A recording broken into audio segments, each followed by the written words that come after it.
আসসালামু আলাইকুম সম্মানিত ভিউয়ার্স, আশা করি সবাই ভালো আছেন। আল্লাহ পাক রব্বুল আলামিন দরবারে আমিও ভালো আছি। ডিজিটাল ব্রয়লার খামার থেকে আমি শিহাব আবার আপনাদের মাঝে একটা কোনো বিষয় নিয়ে উপস্থিত হই নেই আজকে।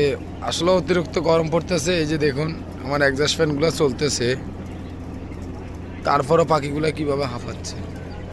তো এটার জন্য আসলে দুপুরবেলা ভিটামিন সি চলে, সে দিতেছে পাখিগুলার। আশা করি আল্লাহর রহমতে আপনাদের দরবার করতে ডিম আসি গেছে, ডিম একটা দুবার পড়া শুরু হয়ে গেছে। তো আসলে খামার করলে বোঝা যায় যে কত কষ্ট, আবার কত লাভ, আবার কত লস।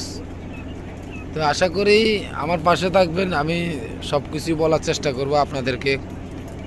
আর লং ভিডিও করলে তো আপনারা দেখতে চান না, সেই জন্য আশা করি বেশি লং ভিডিও করতে চাবো না, যেটা শর্টে বলবো কথাগুলা শুনবেন। এই যে আমার এইগুলো কিন্তু আবার মহিলা পাখি মোটামুটি বাসা হয়ে গেছে, এগুলো আল্লাহ রহমতে লাইনে আছে। এগুলা আপনার বাইরে আর একটা শেড আছে, ওই জায়গায় আপনার খাঁচা করতেছি, ওই জায়গায় নিয়ে যাব। খাঁচা কমপ্লিট, খাঁচার মালগুলো আসার জন্য শুধু খালি আপনার ওই পানির পাইপ, খাদ্যের পাইপগুলো আসলে আমি নিয়ে যাব কাল পরশুর ভিতরে। তো নতুন খাঁচাতে পাখিগুলো উঠাইলে আপনাদেরকে আসলে জানানোর চেষ্টা করব।